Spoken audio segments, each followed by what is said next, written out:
bien, estamos listos para la entrevista. Nos acompaña en el estudio don Luis Núñez, él es politólogo. Por supuesto, le damos la más cordial bienvenida. Luis, ¿qué tal? Un gusto empezar la semana con ustedes. Por supuesto, un gusto también para nosotros tenerlo aquí en el programa para hablar de un concepto relativamente nuevo, podemos decir, en este espacio, pero no en el ambiente político. La política 2.0, ¿cómo podría definirla, don Luis?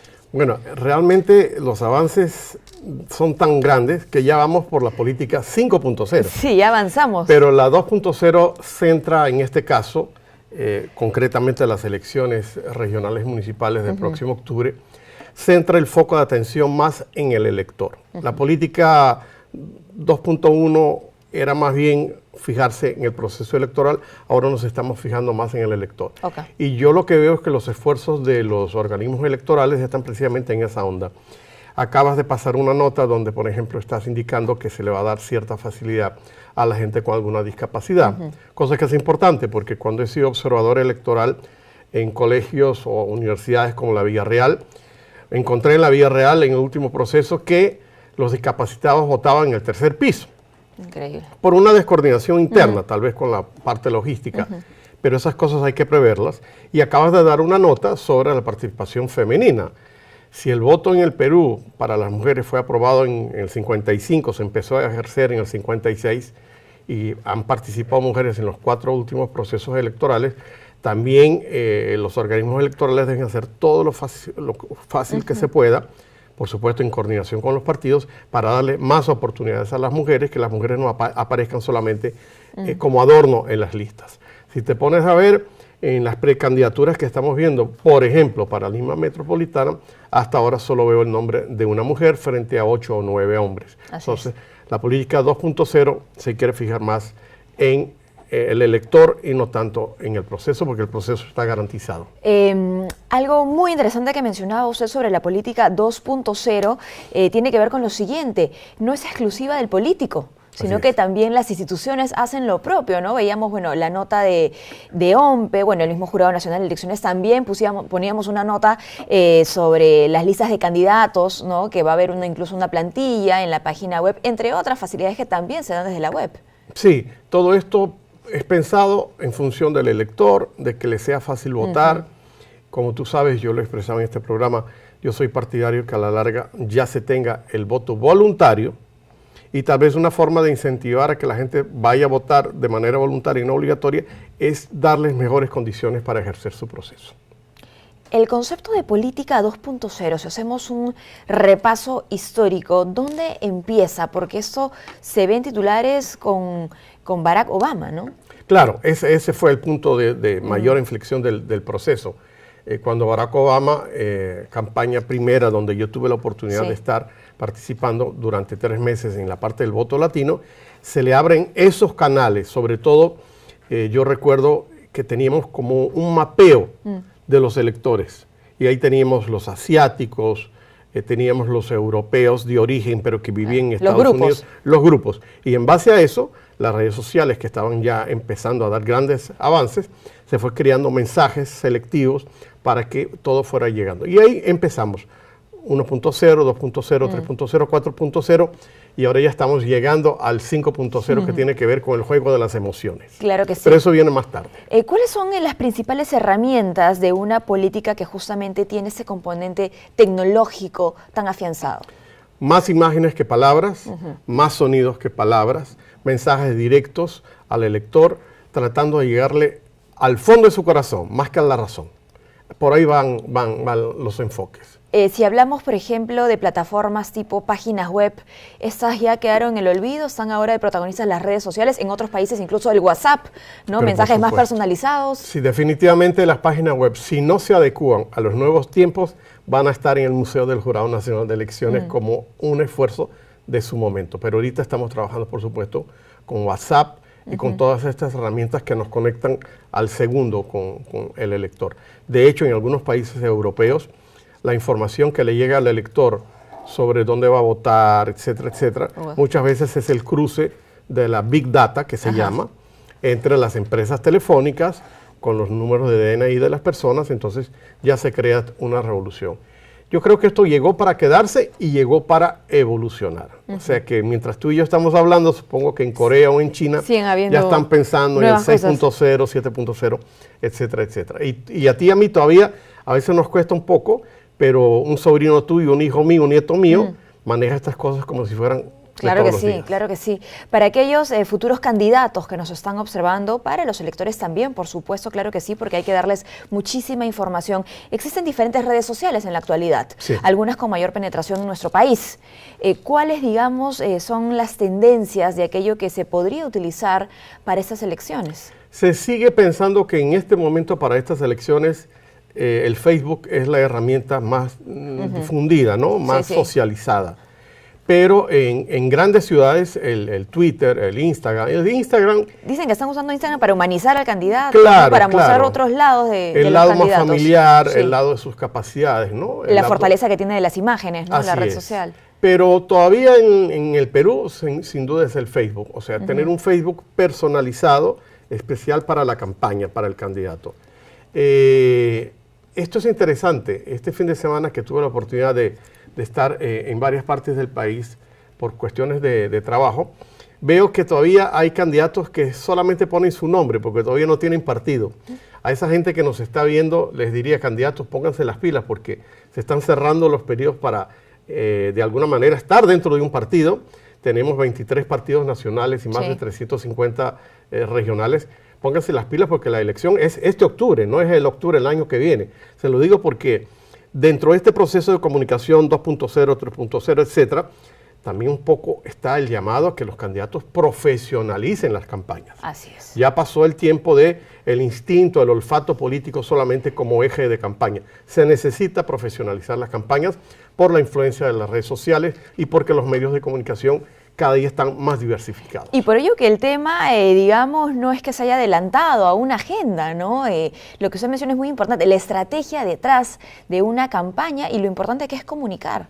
Y más, ya estamos en marzo, la elección es en octubre, o sea, prácticamente ahora que hemos terminado los carnavales, etcétera, estamos lanzados a la campaña electoral. ¿Qué tan importante es profesionalizar justamente la comunicación dentro de la política? Ahí volvemos al caso de Obama. Obama marcó un antes y después en la profesionalización de la comunicación política. Las campañas electorales en los Estados Unidos, desde que se hizo el primer debate entre Nixon y Kennedy, abrieron un compás histórico, ¿no? Para mejorar. Pero sin duda la campaña de Obama marcó ese antes y después en la forma de comunicar. No, y que se ha convertido en un referente en el mundo. ¿En nuestro país hay algún hito en el que se pueda decir en ese momento empezó? Sí, digamos que Alfonso Baella, colega de gran prestigio en el país, entendió el fenómeno Obama y lo trasladó a la primera campaña de PPK. Ahí fue donde vimos un despertar de las redes sociales, un poco adaptando al Perú el concepto Obama. Y hoy día Alfonso Baella es un experto en ese tema y tiene una consultora especializada en el trabajo con redes sociales. No, incluso estuvieron involucrados también en la reciente llegada del Papa Francisco, ¿no? También manejaron todo lo que eran las plataformas digitales.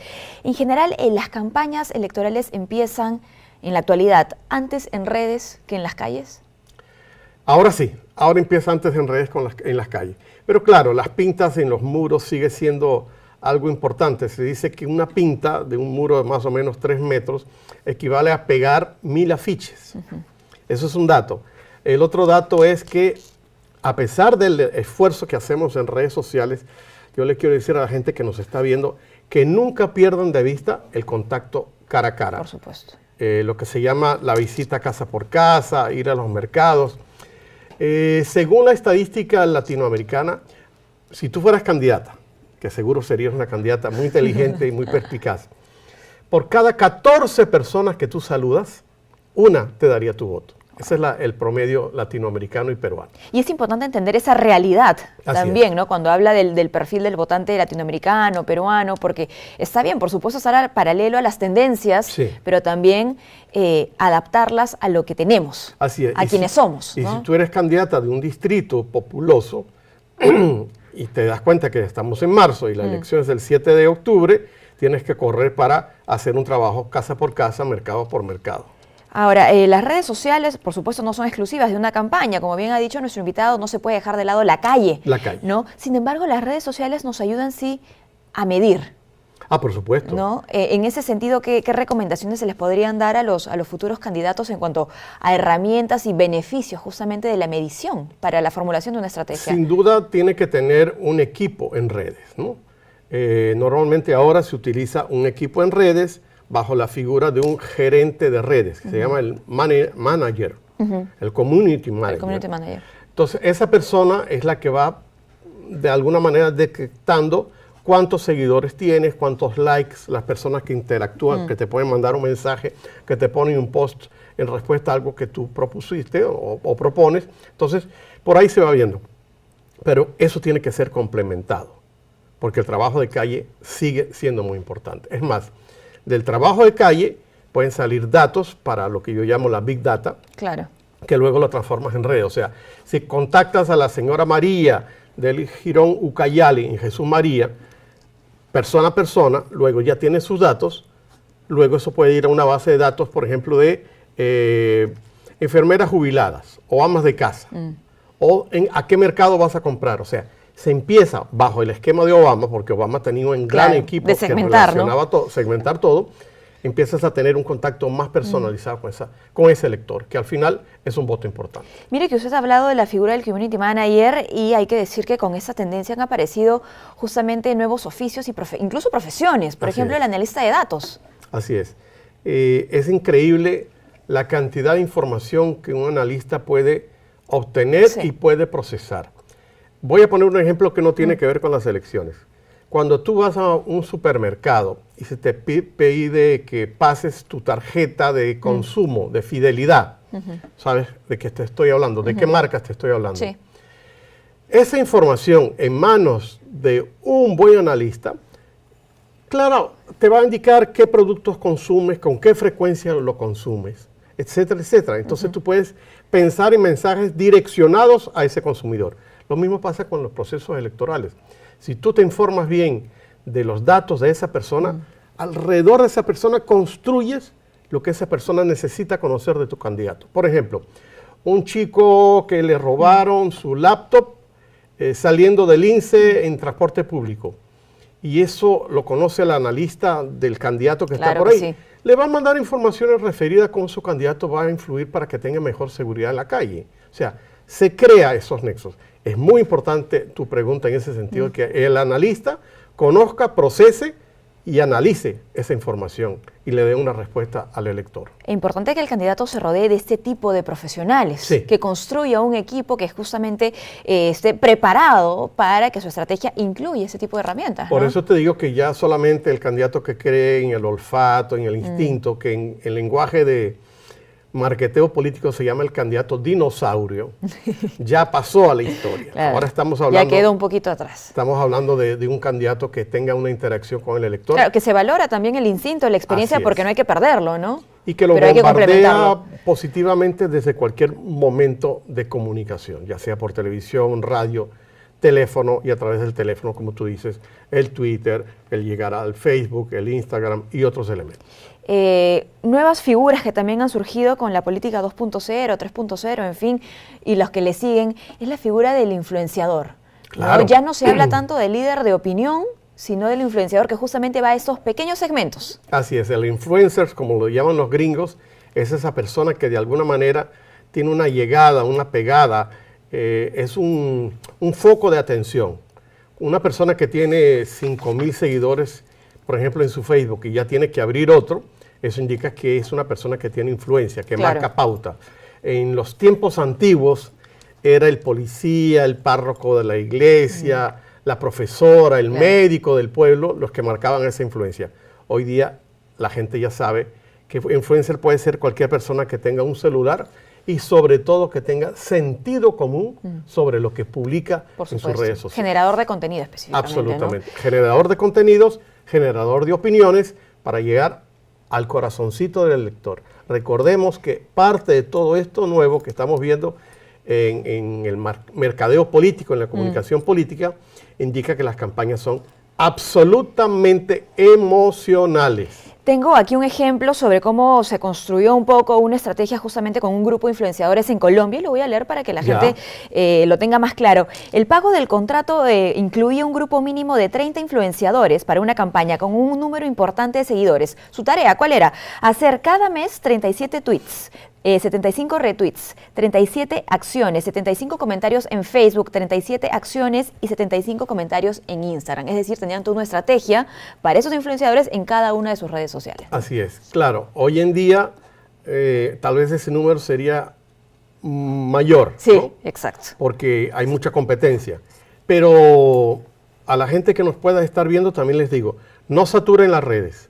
Todo en su justo medio, porque Exacto. también pueden... ¿Cuál es el límite? ¿No? El límite tú lo vas Hay que tener tanteando. una buena balanza. Claro, tú lo vas el community manager puede ser el analista que va tanteando si de repente una información retituada demasiadas veces también molesta, ¿no? Todo en su dimensión. Y sobre todo porque la figura del influenciador, digamos, tendría que verse siempre independiente. Ah, por supuesto. Tiene ¿no? que ser Porque eso una que yo estoy persona... mencionando sobre una Claro. campaña, en fin, y que se le pagó al influenciador, finalmente lo que se busca es que la persona que va a comprar el producto o el servicio, en este caso, va a generar un voto para un candidato, no lo sepa. Sí, porque si no se desvirtúa todo el mensaje y pasa a ser parte de un personaje pagado, de algo de publicidad. Y usted que se especializa en el tema, le pregunto ahora por la ética. Uf, ¿No? fundamental. El concepto de la ética, ¿cómo se conjuga en ese ambiente de campañas, de dineros, de idas y vueltas y de yo digo que eres un buen candidato, ¿no? A cambio de este contrato? Sí, tu pregunta es muy interesante y va a la raíz del asunto. En mi caso, que asesoro candidatos, trato de buscar la raíz ética de la campaña. Si veo que es un candidato que está mintiendo y engañando, que confunde lo que yo llamo la política con P mayúscula, con la politiquería, que es la que lleva la P minúscula, no estoy de acuerdo con ese tipo de campañas. A la gente hay que hablarle claro. ¿Que hay problemas? Hay problemas. ¿Que hay soluciones? Hay soluciones. ¿Que hay que hacer ofertas? Hay que hacer ofertas. Pero no engaña a la gente, porque la gente se puede desafiliar no sería la palabra. Se puede desafectar de lo que es el sistema democrático y dirá, los candidatos siempre me están mintiendo y yo no quiero un candidato mentiroso. Así que a pesar que las campañas son evidentemente emocionales, como yo te digo, Sí. de cualquier manera, la emoción también puede ir mano dada con la verdad. Hemos hablado un poco sobre los actores, ¿no? En una campaña digital, sobre las formas, le quiero consultar, ¿no? Porque en este círculo pues, de inmediatez, ¿no? De segundo a segundo, ¿qué tanto espacio hay para la reflexión? ¿No? Para generar el debate. Muchas veces nos quedamos solo con los titulares, entonces en ese sentido yo le consulto cómo puede llegar verdaderamente el candidato a ese elector. Con programas, y aquí voy a hacer un pulicherry del Jurado Nacional de Elecciones, programas como el voto informado, por ejemplo, van mucho a una, Va más allá. a una reflexión de fondo, ¿no? Por eso es que normalmente voto informado promueve debates radiales, televisivos, para que el elector se informe un poco más allá de la emoción, del polo y de esa parte del banner, etc. Yo le diría a los electores, cada voto que emitimos es una oportunidad de cambio y eso implica que aprovechemos bien esa oportunidad, porque si no, va a suceder lo que pasa en muchas campañas electorales. Vamos a votar y a la semana ya estamos renegando del voto que emitimos. Entonces tenemos que ser mucho más positivos, tenemos que ser mucho más reactivos también en el sentido que no seas un elector pasivo, que vas a votar, entregas un cheque en blanco y te vas para tu casa. La ley 26.300 de participación ciudadana y control ciudadano te da a ti la oportunidad de cada cierto tiempo a esa autoridad que tú elegiste, que se convierte en tu empleado, tú le pides rendición de cuentas. Claro. Eso es básico. La elección no termina con el voto, comienza con la persona elegida en contacto con el elector, pero el elector también tiene que pedir cuentas. Eso es definitivo. Muy bien, bueno, sin duda hay muchísimo trabajo que hacer, tenemos que prepararnos para emprender una campaña digital, para hablar, por supuesto, de comunicación política, con herramientas digitales de la política 2.0, 3.0. Nos quedan un par de minutos nada más. ¿Cuál sería su reflexión final, don Luis? Que seguramente la próxima vez que tú me entrevistes ya estaremos hablando de 7.0, otro tipo de política. 8.0, pero lo importante ahí es que el elector se convierta en un ser más participativo y más activo.